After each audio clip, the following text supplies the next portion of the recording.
Yeah. Sure, let's have dinner. But I have an audition, so you need to swing by the theater to meet me. That is what my very southern, very peculiar, big-bodied but small-limbed, full-time lawyer, part-time local actor of a father said to me one afternoon before paying him a visit. The acting thing was relatively new. I'd seen him once before in a production of The Music Man.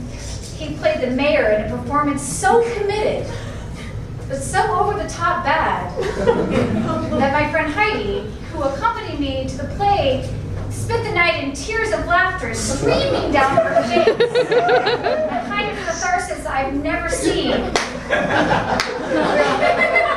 The whole time I kept thinking, this man made me? The theater where my father did his special brand of performance art was called the Keeper Regional Theater. It's a pretty nice little space, and they bring in real New York stage actors. Up until now, it was run by a fierce, unapologetic woman named Bo Thorpe. Bo had a take-no-prisoners attitude to directing, and during makeup rehearsals, she'd get in my face and scream, "Cry, goddammit! I need you to cry right now!" So in a way, she was less director and more choreographer of immediate emotion.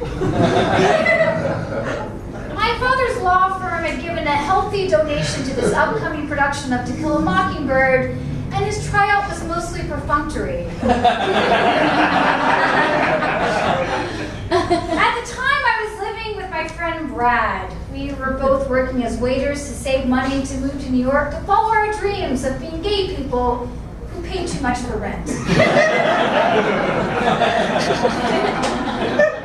Brad and I both had a day off, and I convinced him to come with me to Fayetteville and visit my father.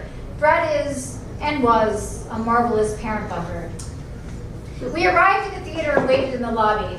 My father was gesticulating with his audition signs like they were a prominent prop, divorce papers about to be served, or maybe incriminating photos captured by a down-and-out private eye. He is, in a way, a method actor, always in the story of his own making. A theater staff member announced that one of the readers couldn't make it that night. My father took the opportunity to gleefully elect me. My daughter just graduated with a degree in theater. She'll be good. I saw everything that night. The 5 stages of grief, the embodiment of the 12-step program, the arms were flying, spit was spilling, the band really laid a soul bare. I could hardly look up, else I started the small shaking that later becomes full-on body rolls of hysteria. When we left the audition, my father looked like a Norman conqueror. If roles were given based on self-satisfaction, he would be the greatest actor of his time.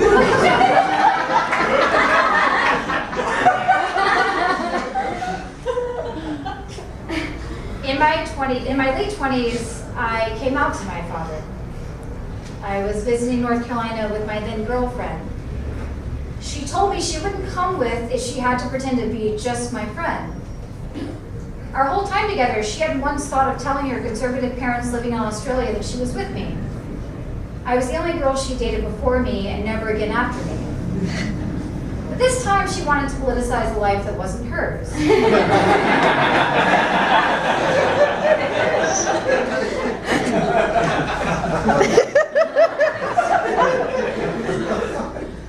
I need to tell you something.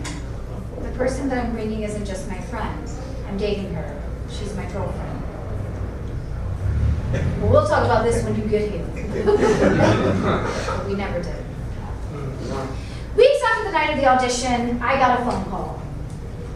Hey, Britt! This is Kim from the Cape Regional Theater. I'm calling on behalf of both doors. What? Yes! We would love to offer you both a gala and To Kill a Mockingbird. Excuse me? 70 girls audition. We just thought yours was the most stand out. I didn't audition.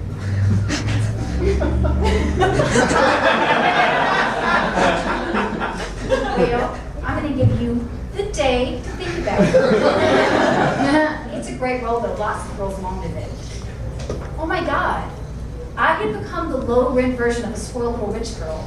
Brooke was all stomping around, I want a good role, Daddy, and I want it now. Except I hadn't asked for this. I didn't want it. My father lived in Fayetteville, a small North Carolina city known to most as Vietnam. It's full of pawn shops, strip malls, tattoo parlors, Bennigan's, TGI Fridays full of horny soldiers and boozy paralegals. It has a crime rate akin to New York in the 70s and all 5 seasons of The Wire. So I called him to tell him thanks, but no thanks.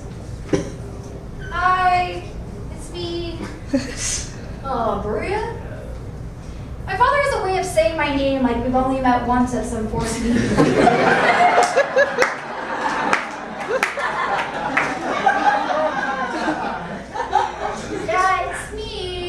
Kim from the Caper Regional Theater called me to offer me the role of Mayella, and you didn't need to do that. Do what? Get them to offer me the role of Mayella. Oh, you got that on your own accord. And I tell you what, it's a damn fine role. Any girl would be thrilled to take it on. Why was everybody talking about this like I was up for a job at Go being Anna Wintour's assistant? I didn't realize I was auditioning. Well, I don't know, Britt, but they must have seen something in that room. Something powerful. I took the role. I guess all children want to please their parents or follow their advice no matter how cocky they may be. Cut to the first day of rehearsal. Side glances, whispering like they'd heard. The daughter whose father had bought her a choice role.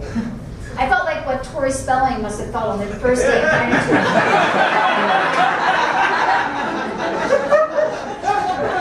So I can deserve all of this. The part of Atticus was in fact being played by a real New York actor. My father was playing the part of the prosecutor. Our courts have their faults, as does any human constitution, but in this country, our courts are the great levelers, and in our courts, all men are created equal. After the actor playing Atticus sat down, a curious thing happened. My father stood up, script in hand, and began to speak a monologue. It was a closing argument for the prosecution. I thought to myself, I don't remember this in the book. But it had been a long time since I'd read it or watched the movie. Maybe this was an updated edition. My father took his time giving the speech, luxuriating in the language, taking a long, hot bath in his own performance. When he sat down, I'd never seen a man so pleased. After rehearsal, my father strolled over to me, cocky as a sports star. Before niceties could be exchanged, he leaned over and said, "How'd you like my monologue?" It was good. Weird thing is, I don't remember it from the book at all. He sucked in air like a lazy vacuum cleaner and flashed a knowing grin. I know. I wrote it.